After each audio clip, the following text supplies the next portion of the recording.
श्री स्वामी समर्थ. अधिक मासाचा आजचा हा 3रा दिवस आणि याच काळात एखाद्याचा मृत्यू झाल्यास काय होईल, त्याला मोक्ष मिळेल की नाही, तर आपण आज या प्रश्नांची उत्तरे आजच्या या व्हिडिओमध्ये पाहणार आहोत. तर व्हिडिओमध्ये शेवटपर्यंत बनवून राहा. या काळात मृत्यू होणे शुभ मानले जाते की एखादे अपशकुन आहे, असा प्रश्न लोकांना वारंवार पडतो.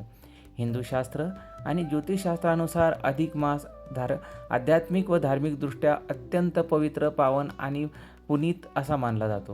कारण हा महिना भगवान विष्णूंना समर्पित आहे. कारण या महिन्याचे अधिष्ठाते देवता भगवान विष्णूच आहेत. या महिन्यात मांगलिक शुभ कार्य करणे साधारणपणे स्थगित केले जाते किंवा ठराविक काळासाठी थांबवले जाते. तरीही त्याचवेळी हा काळ मोक्ष व मुक्तिप्राप्तीसाठी अत्यंत अनुकूल असा मानला जातो. असा समज आहे की जो व्यक्ती या विशिष्ट काळात आपला देह ठेवतो, मृत्यूला प्राप्त होतो, त्याला असाधारण व अनन्य असे आध्यात्मिक पुण्याची प्राप्ती होते व त्याला फल मृत्यूनंतरही त्याचे प्राप्त होते.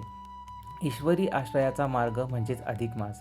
अधिक मास हा 17 मे 2026 रविवार ते 15 जून 2026 सोमवार या कालावधीमध्ये असेल. आध्यात्मिक आणि धार्मिक तत्वांनुसार हा महिना भगवान विष्णूंना समर्पित आहे आणि त्याच्या पवित्रतेमुळे त्याला सर्वोच्च असा मान दिला गेला आहे. असा समज आहे की या काळात जो व्यक्ती आपला भौतिक देह सोडून त्याचा आत्मा थेट सर्वशक्तिमान ईश्वराच्या आश्रयाला जातो, अर्थात त्यांच्या चरणात विलीन होतो, म्हणजेच त्या व्यक्तीला मोक्ष प्राप्त होते. अशा प्रकारे होणारा मृत्यू ही केवळ एक सामान्य घटना मानली जात नाही, तर ती एक अशी ईश्वरी संधी मानली जाते ज्याद्वारे आत्मा जन्ममृत्यूच्या अखंड चक्रातून मुक्ती मिळवू शकतो आणि तो मोक्षप्रद जातो. पापांपासून मुक्ती आणि मोक्षाचे द्वार. असे म्हटले जाते की जेव्हा अधिक मासात मृत्यू ओढवतो, तेव्हा त्या व्यक्तीच्या भूतकाळातील कर्मांचा भार लक्षणीयरित्या हलका होतो.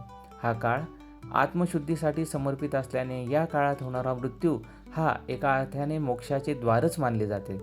हा दृष्टिकोन भीती दूर करण्यास मदत करतो आणि मृत्यूच्या स्वरूपाविषयी एक आध्यात्मिक दृष्टिकोन विकसित करण्यास मदत करतो. यामुळे व्यक्तीला मृत्यूबद्दलची भीती दूर होते आणि मृत्यूला ते मोक्षप्रद मानतात आणि मोक्षाकडे वाटचाल करतात. या काळात एखाद्या प्रिय व्यक्तीचे निधन झाल्यास काय करावे? जर या अधिक महिन्यात एखाद्या व्यक्तीचे निधन झाले तर त्या कुटुंबाने घाबरून न जाता अत्यंत आदरपूर्वक आणि शांततेने व्यक्तीचे अंत्यसंस्कार पार पाडावेत. पिंडदान, दानधर्म, ईश्वराचे स्मरण यासारख्या विधी दिवंगत आत्म्याच्या शांतीसाठी हितकारक मानल्या जातात आणि त्या विशेष उत्साहाने व आदरपूर्वक भावनेने कराव्यात. मलमास या नावाबद्दलचे गैरसमज. मलमास हा शब्द ऐकताच लोकांना चुकून त्याला अशुभ मानतात. लोक त्याला अपवित्र मानतात. तथापि वस्तुस्थिती मात्र यापेक्षा खूप वेगळी आहे. येथे मल या शब्दाचा अर्थ अशुद्धता असा नाही, तर तो या व्यतिरिक्त काळ दर्शवतो. हा असा एक विशिष्ट कालावधी आहे जो केवळ आध्यात्मिक साधना, पाठ, पोथी, पुराण आणि ईश्वर भक्तीसाठीच प्रदान करण्यात आलेला आहे. परिणामी या काळात होणारा मृत्यू हे काही अशुभ लक्षण मानले जात नाही, तर त्याकडे एक विशिष्ट आध्यात्मिक घटना म्हणूनच पाहिले जाते. तर मित्रांनो, या व्हिडिओमध्ये आपण अधिक मासामध्ये आलेला मृत्यू व त्या संबंधीच्या संकल्पना, धारणा आणि सत्य परिस्थिती पाहिलेली आहे. व्हिडिओ आवडल्यास व्हिडिओला लाईक करा आणि आपल्या मित्रपरिवारासोबत शेअरसुद्धा करा. श्री स्वामी समर्थ.